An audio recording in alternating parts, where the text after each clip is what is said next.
तो अभी हमारे बीच में आ रहा है हमारा छोटा सा बहुत प्यारा सा प्रथमेश सिन्हा।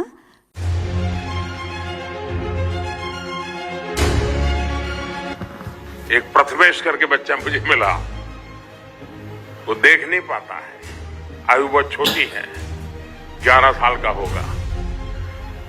मैंने उसको अपना परिचय पूछा, वो कहता है मैं तो ब्रांड एम्बेसडर हूँ। कहाँ के हो? मैं पुणे से आई हूँ। पुणे होना है।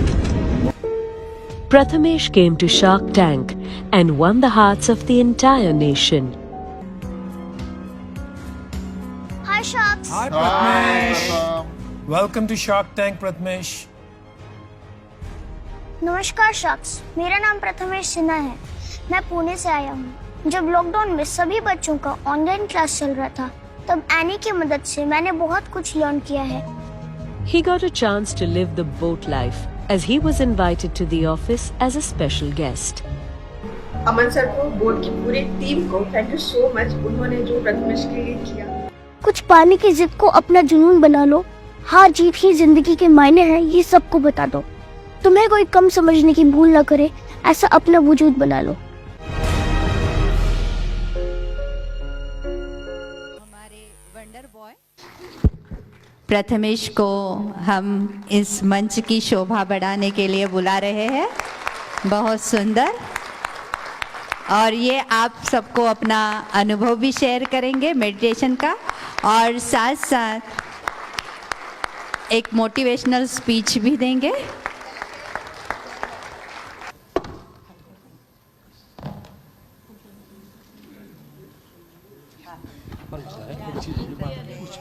चंद्रिका दीदी, वाह, कांग्रेचुलेशन, बहुत अच्छी हो।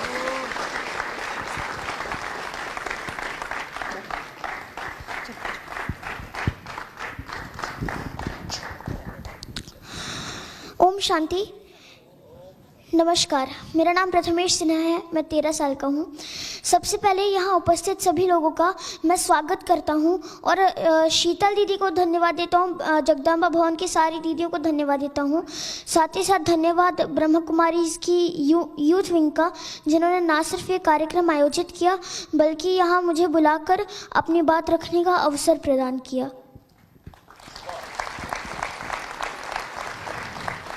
हम सब भारत में रहते हैं, हम सब भारतीय हैं, और भारत के बारे में हमें जो सबसे अच्छी चीज़ लगती है वो है इसकी डाइवर्सिटी, इसकी विविधता। लेकिन उससे भी अच्छी बात पता है आप सबको क्या है? कि भारत में युवा पॉपुलेशन है, यंग पॉपुलेशन है। 65% इंडिया में यंग पॉपुलेशन है, और उस देश के क्या कहने जहाँ पर यंग पॉपुलेशन हो, क्योंकि उस देश का माइंड, उस देश का टैलेंट, उस देश का ब्रेन, उस देश का विचार सब यंग होगा, और साथ ही साथ उस देश का भविष्य तो मजबूत होगा ही, क्योंकि युवा ही देश के भविष्य के कर्णधार होते हैं।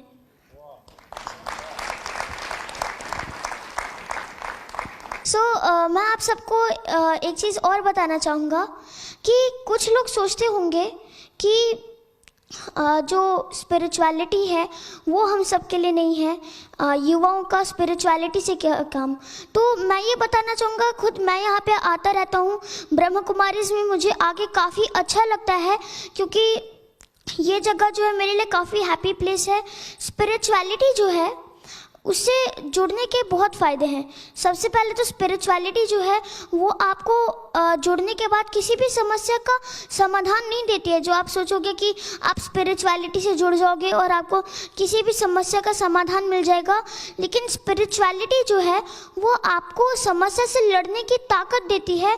वो आपको इतना सशक्त बना देती है कि आप उस समस्या का खुद से सामना कर सकते हो। तो जब भी हम युवा शक्ति के बारे में बात करेंगे तो एक नाम हमारे मन में ज़रूर आता है, जिन्होंने 30 साल की उम्र में शिकागो में भाषण देके हमारे धर्म के सही मायने सबको समझा दिए थे, और जिनके जन्म दिवस को हम यूथ डे के तौर पर भी सेलिब्रेट करते हैं। जी हाँ, मैं स्वामी विवेकानंद जी की बात कर रहा हूँ। और स्वामी विवेकानंद जी जो हैं, उन्हीं से रिलेटेड एक छोटा सा किस्सा मैं आप सबके साथ साझा करना चाहूँगा कि एक बार स्वामी विवेकानंद जी एक लाइब्रेरी विजिट कर रहे थे यूएसए में। तो वहाँ पे जो लाइब्रेरियन थे उन्होंने सोचा कि क्यों ना स्वामी जी को थोड़ा गुस्सा दिलाया जाए। तो वो क्या करते हैं, एक जितने भी धर्म ग्रंथ थे सबका एक अरेंजमेंट करते हैं, एक के ऊपर एक रख के स्टैक करके, जिसमें सबसे नीचे थी श्रीमद् भगवद गीता और सबसे ऊपर था उनका धर्म ग्रंथ। तो स्वामी जी आते हैं, वो पूरा देखते हैं। उसके बाद वो जब जाने लगते हैं तो लाइब्रेरियन उनसे पूछते हैं कि आपने क्या धर्म ग्रंथ नहीं देखे? तो वो बोलते हैं बिल्कुल देखा मैंने। तो आपको गुस्सा नहीं आया? तो स्वामी जी उस लाइब्रेरियन को वापस उस जगह पर ले जाते हैं और कहते हैं कि अगर मैं तुम्हारे धर्म ग्रंथ को यहाँ से हटा दूँ तो क्या होगा? कुछ नहीं होगा, बस इस स्टैक में एक बुक कम हो जाएगी। लेकिन अगर मैं श्रीमद् भगवद गीता नीचे से हटा दूं तो पूरा का पूरा स्टैक बिखर जाएगा और साथ ही साथ जितनी भी किताबें हैं उन सब का मान गिर जाएगा, क्योंकि श्रीमद् भगवद गीता हर किताब का, हर सिद्धांत का आधार है, हर सिद्धांत का मूल है। तो तुमने जो किया है बिल्कुल सही किया, चिंता करने की ज़रूरत नहीं है।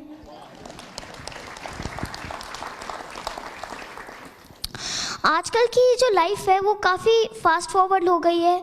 इसमें डिप्रेशन है, फ्रस्ट्रेशन है, टेंशन है, उसके अलावा एंजाइटी है, कंपटीशन है। और इस कट थ्रोट कंपटीशन से जिन्हें सबसे ज़्यादा गुजरना पड़ता है वो है आजकल की यूथ जनरेशन, आजकल के युवा। तो इस कट थ्रोट कंपटीशन में वही आगे हो सकता है जो अंदर से मजबूत हो, और अंदर से खुद को मजबूत करने के लिए आपको अध्यात्म से जुड़ना पड़ेगा, स्पिरिचुअलिटी का सहारा लेना पड़ेगा। आजकल यूथ में एक वर्ड बहुत ही पॉपुलर चल रहा है, मोर पावर टू यू। तो ये मोर पावर कहाँ से आएगी? आपके पास कहाँ से आएगी जो आप दूसरों को दे सकें, और उनके पास कहाँ से आएगी? अध्यात्म से, स्पिरिचुअलिटी से।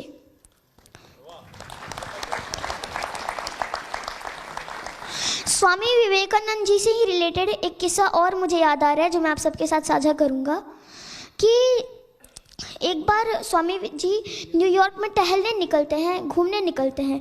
तो उनकी वेशभूषा तो हम सब जानते हैं कैसे, वो भगवा रंग का कुर्ता पहनते थे और साथ में धोती पहनते थे। तो उनके कपड़े देखकर ना सब हंस रहे थे। तो स्वामी जी अपने यूएसए के जो दोस्त थे उनसे पूछते हैं कि क्या हो रहा है, ये सब हंस क्यों रहे हैं इतना? तो उनके दोस्त उन्हें बताते हैं कि स्वामी जी यहाँ पे इन कपड़ों को अच्छा नहीं माना जाता है, ये कपड़े थोड़ा सा लो स्टेटस डिफाइन करते हैं। कोट जो होता है उसे जेंटलमैन की निशानी मानी जाती है, तो कृपया आप कपड़े चेंज कर लीजिए, इसमें ज़्यादा सोचने की बात नहीं है। आप कपड़े चेंज कर लीजिए और सब ठीक हो जाएगा। तो स्वामी जी उनसे कहते हैं अच्छा, तो आपके यहाँ कपड़े देखकर स्टेटस या फिर जेंटलमैन कौन है और कैसा है ये डिसाइड किया जाता है? क्योंकि मुझे इसकी आदत नहीं है। भारत देश में तो संस्कार और विचार के हिसाब से डिसाइड किया जाता है कि कौन कैसा है। और ये संस्कार और विचार भी तभी आ सकते हैं जब आप स्पिरिचुअलिटी से जुड़ें, और ये संस्कार और विचार से आप अपना शुद्ध तभी कर सकते हैं जब आप स्पिरिचुअलिटी से जुड़ के कुछ नया सीखना शुरू करें।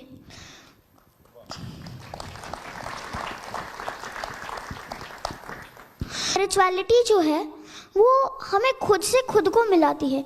स्पिरिचुअलिटी अगर हम करते हैं तो हम खुद जान जाएंगे कि हम कौन हैं, हम कैसे हैं और हम यहाँ पर क्यों आए हैं। और आजकल जैसे रियल से ज़्यादा रील लाइफ हो गई है, हम सोशल मीडिया का ज़माना है, हम सब रील्स डालते हैं, हम सब पोस्ट्स करते हैं, हम सब फेसबुक पे स्टोरीज डालते हैं, सब करते होंगे ना ये सब।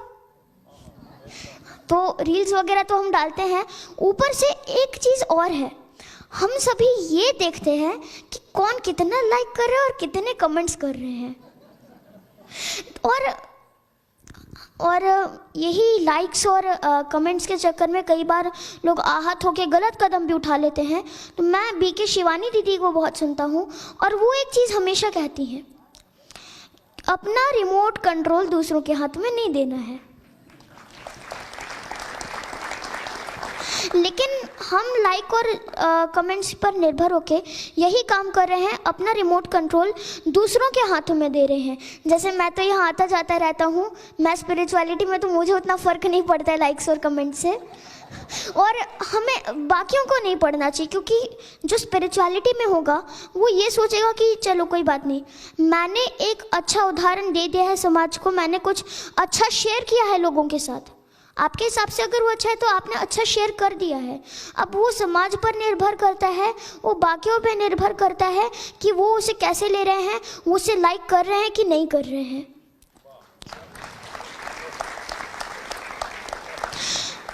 चूँकि मुझे प्लेटफॉर्म मिला है तो एक और मुद्दे के बारे में मैं बोलना चाहूँगा, एक और मुद्दा एड्रेस करना चाहूँगा यहाँ से, वो है एडिक्शन का। आजकल एडिक्शन काफ़ी कॉमन चीज़ होती जा रही है, और एडिक्शन किसी भी चीज़ का अच्छा नहीं है, चाहे वो मोबाइल का एडिक्शन हो या किसी और चीज़ का एडिक्शन हो। एडिक्शन कभी भी अच्छा नहीं है, क्योंकि हमारा जो समय है उसे हम एडिक्शन में लगा देंगे तो कैसे चलेगा। जैसा कि चंद्रिका दीदी ने कहा, time is more than money, time पैसे से ज़्यादा वैल्यूबल है। तो ऐसे में अगर आप अपना समय एडिक्शन में गंवा रहे हैं तो वो कैसे चलेगा। क्योंकि अगर हम खुद को 20 साल बाद कहीं इमेजिन करते हैं तो उसके लिए आज से ही हमें एफर्ट लगाना शुरू करना पड़ेगा। अगर आज मैं सोचता हूँ कि 20 साल बाद मेरी बहुत ही लग्जरियस लाइफ होगी, मेरा बड़ा सा बंगला होगा किसी पॉश एरिया में, तो उसके लिए मुझे आज से मेहनत करनी पड़ेगी। मैं 20 साल पहले सोच के 20 साल बाद उसके लिए इंतज़ार करूँगा तो वो नहीं होगा। हमें उसके लिए एफर्ट्स लगाने पड़ेंगे, तभी जाकर हम वो चीज़ अचीव कर पाएंगे। तो हमें हमेशा जिस जगह पर हम इमेजिन करते हैं खुद को, वो बोलना चाहिए और उस चीज़ के लिए एफर्ट लगाने चाहिए, क्योंकि एक बार जो समय चला गया उसका वापस आ पाना नामुमकिन है।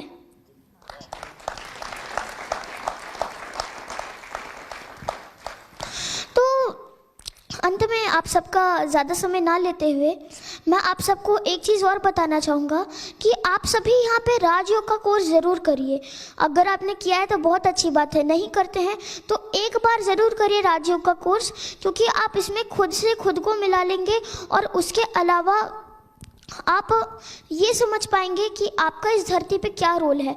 वरना हम सभी कस्तूरी मृग की तरह यहाँ वहाँ घूमते रहेंगे। हम सभी खोए हुए हैं, हम सभी खोए हुए हैं और हमें खुद को ढूंढना पड़ेगा। कस्तूरी मृग नहीं बनना है हमें। कस्तूरी मृग पता है आप सबको क्या होता है? वो जंगल में पूरा ढूंढता रहता है कि खुशबू कहाँ से आ रही है और वो उसी के पास से आती रहती है। तो चेतना हमारे अंदर है, समझ हमारे अंदर है, लेकिन वो हमें ढूंढनी है और वो हमें मेडिटेशन से ही मिल पाएगी।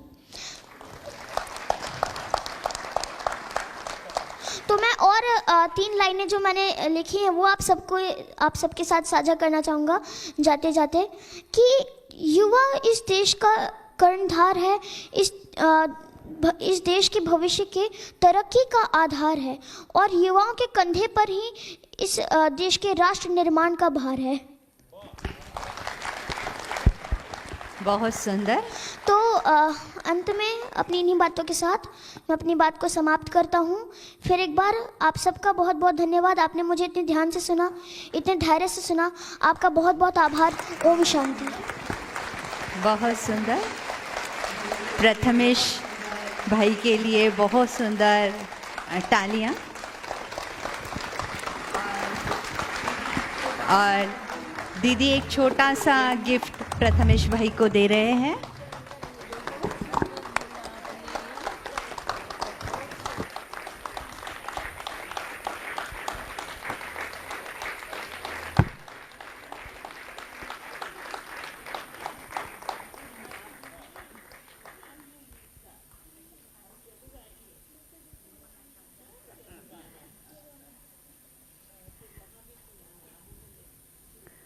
बहुत सुंदर। दीदी ने प्रथमेश भाई को आबू का निमंत्रण दिया है और ज़रूर जाएंगे।